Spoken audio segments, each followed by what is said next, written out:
Bigla na lang nanigas yung crank ko mga paps. Ang hirap niya ng ipedal at kailangan mo talaga pwersahin. Hindi naman sumasahid yung brake pad tapos wala namang problema sa drivetrain. Ano kayang problema nito? Tara buksan natin. So ang una natin babaklasin ay itong dalawang tornilyo sa crank arm. Once na okay na pwede mo nang isunod ng spindle bolt. Ibaba lang muna natin yung kadena tapos saka natin i-push palabas yung spindle.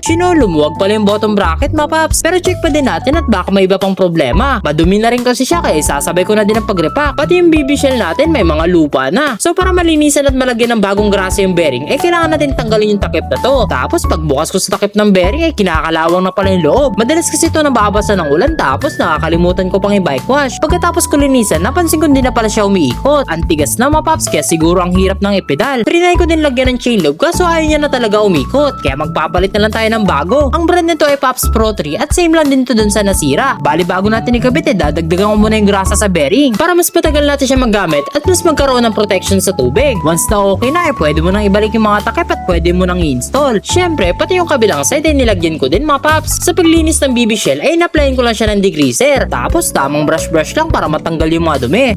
Malinis na ulit mga paps. Lalagyan na lang natin ng grasa yung thread para di tayo pahirapan sa pagbaklas. Tapos maglalagay na lang tayo ng tag-isang spacer sa bawat side at pwede na nating i-install. Dapat smooth yung pag-ikot mo ng bottom bracket. Kapag matigas kasi yan at pinilit mo, pwede yung malos thread. Ang nga pala, linisan din natin tong spindle at lagyan ng kakaunting grasa. Once na okay na, pwede mo na siya ipasok sa bottom bracket. Kung mapapansin nyo mga paps, may malaking ngipin dito. Dapat ipantay nyo siya dito para swak yung pagpasok mo. O diba? Okay na. Pwede mo nang ikabit ulit yung dalawang tornilyo. Pagkatapos mo higpitan, sunod mo na yung spindle bolt. Kaso may problema, ayaw niyang kumagat mga paps. Kaya binaklas ko siya ulit tapos tinanggal ko yung spacer sa left side. Okay na, sakto ang higpit lang para maging smooth yung kanyang ikot. Problem solved mga paps, magagamit na ulit natin si Onten Big. Smooth na siyang pedalin at hindi na matigas. Wala ding ingay at mas masarap ng sumipa. So yun lang mga paps, salamat sa panonood, ride safe palagi!